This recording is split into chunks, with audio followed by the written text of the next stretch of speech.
তো এখন মনে হয় 11:30 পেরিয়ে গেছে। কর্মতীর্থে ছুটি হয়েছে 11টাতে। আমি এখন রয়েছি বোলপুরের রাস্তায়।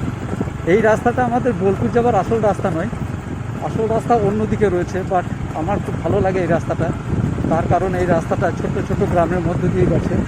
আর রাস্তার দুদিকে এরকম সমস্ত ধানের জমি রয়েছে, ধানের দিকে প্রচুর গাছপালা রাস্তা দিয়ে। ট্রাফিক, ভালো ভাষায় বলে ট্রাফিক, সেই ট্রাফিকের কোনো দৌরাত্ম নেই। সুন্দর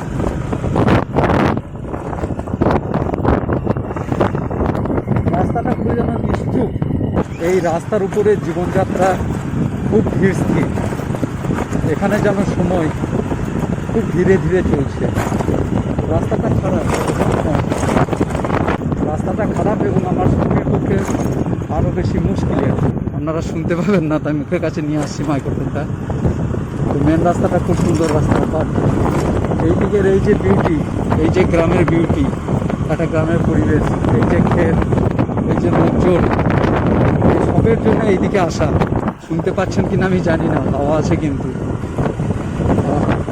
এইদিকে ধানের জমির রং একটা পুরো কালচে সবুজ। এই গ্রামটাতে আমি একবার অনেক আগে ভোটের ডিউটিতে এসেছিলাম। সামনের এই গাছটাকে দেখে দাঁড়িয়ে গেছিলাম। এই গাছটাতে যে ফুল ফোটে সেটা কালিদাসের খুব প্রিয় ছিল। শিরিষ ফুল ফোটে, আর ফুলটা এই সময়ই ফোটে। এখানে আমি দাঁড়াবো এই গাছের নিচে, দাঁড়িয়ে একটু জল খাবো।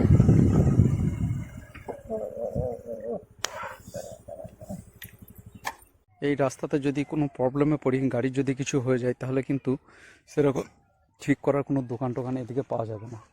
বাট রাস্তার সৌন্দর্যটা খুব সুন্দর। এরকম দুই দিকে ক্ষেতের মধ্য দিয়ে রাস্তা, এবং রাস্তার দুই দিকে এরকম গাছপালা রয়েছে, বাবলা গাছ, নানা রকমের গাছপালা রয়েছে। খুব ভালো লাগে। যাই হোক, হেলমেট পরি, ব্যাগ লাগাই, নিয়ে যাই আগে। এই রাস্তাতেই দেখতে পাওয়া যায় এইভাবে ঘরের বউ মাথায় বোঝা নিয়ে যাচ্ছে, এইভাবে কেউ মটকা বিক্রি করতে যাচ্ছে। তো যাই হোক, আমাকে তাড়াতাড়ি বোলপুর পৌঁছে খাওয়া দাওয়া কমপ্লিট করে, স্নান খাওয়া কমপ্লিট করে আবার তাড়াতাড়ি সিউড়ির জন্য বেরোতে হবে। তাই এখন বোলপুর পৌঁছানো যাক। তখন বাজে 12:10, পৌঁছে গেছি ভাইয়ের বাড়িতে। আমি আর কতক্ষণ দাঁড়িয়ে থাকবো রে রোদে? হ্যাঁ, কখন থেকে হর্ন মারছি শুনতে। কোন গাড়িটা? সেই গাড়িটা তো তুই চেপে যেতিস, চাপতিস তো। তা তোমাকে আগে বললি না, তাহলে সেই গাড়িটা নিয়ে চলে আসতাম। গাড়িটা নাই, যার গাড়ি সে নিয়ে চলে গিয়েছে। বাজে 3টে, স্নান খাওয়া কমপ্লিট করে একটু শুয়েছিলাম। বাড়তে দেবাশিস তো ঘুমোতে দিল না। 3:50 বাজছে। তখন আমরা দেবাশিসের বাড়িতে ঢুকেছিলাম। ঢোকার পর কিন্তু আর ভিডিওগ্রাফি কিছু করতে পারিনি। স্নান খাওয়া করে একটু শুয়েছিলাম, বা দেবাশিস ঘুমাইতে দেয়নি।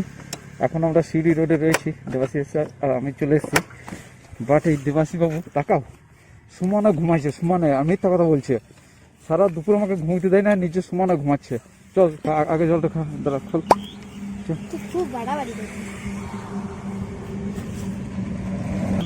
চোখে জল না, চোখে জল না। হ্যাঁ, চোখে জলের ছিটে না। বারবার মানে গাড়িতে উঠে থেকে সমানে পড়ে পড়ে যাচ্ছি, আর আমি বলছি না আমি ঘুমাই নাই। তো এখান থেকে সিউড়ি আর মোটামুটি 20 কিলোমিটারের মতো আছে এখনো। চলো চলো চলো চলো চলো চল, ধর ধর ধর। চোখে জলের ঝাপটা, চোখটা তো খোল। তো আমরা এবারে বেরোবো, এবার সিউড়ি পৌঁছাতে হবে। পৌঁছিয়ে ডাক্তার দেখি আবার বোলপুর আসতে হবে, ফিরতে হবে। চলো তাড়াতাড়ি করো। আজকে যেটা ভাবছিলাম যে বোলপুর থেকে আমি আবার বাড়ি যাবো, বাট সেটা হবে না। দেবাশিস যাবে, শুধু দেবাশিস নয়, দেবাশিসের মা বাবা ওরা যাবে বিয়ে বাড়ি, তো আমাকে ঘর আগুনতে হবে। তো এখন আমরা যাচ্ছি সিউড়ির দিকে। চলো, আর ঘুমাবি না। 4:27 বাজছে, আমরা পৌঁছে গিয়েছি দেবাশিস আর আমি ডাক্তারবাবুর এখানে। এখন দেখা যাক সায়ন কখন আসে। সায়ন হচ্ছে ডাক্তারবাবুর আরে সহকারী। সায়ন আসবে, এটা খুলবে, তারপর আমরা ঢুকবো ভিতরে। তবে হ্যাঁ, আমরা সবার আগে এসেছি, তখন সবার আগে পেয়ে যাবো। দেখা যাক কখন হয়। আমরা 3 জন রয়েছি, আমি, দেবাশিস আর বাবা। বাবা তোমার দাদু দাদু ফোনে কথা বলবে। দাদু কই? ওকে, দেখা যাক কখন হয়। মনে হয় আমাদের বোলপুর পৌঁছাতে 8টা সাড়ে 8টা হয়ে যেতে পারে। তো 9টা 45 বাজছে।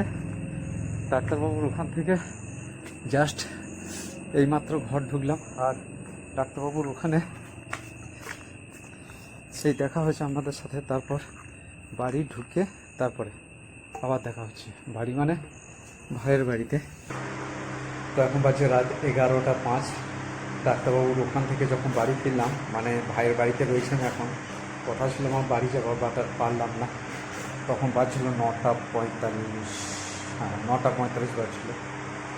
ডাক্তারবাবুর চেম্বারে ঢুকেছি আমরা 5:30টায়, আর ডাক্তারবাবু আমাদেরকে ছেড়েছেন 8টা 10 করে। মানে এতটা সময়, 2.5 ঘন্টা, 2.5 ঘন্টা বা তার একটু বেশি সময় আমাদেরকে দিয়েছেন।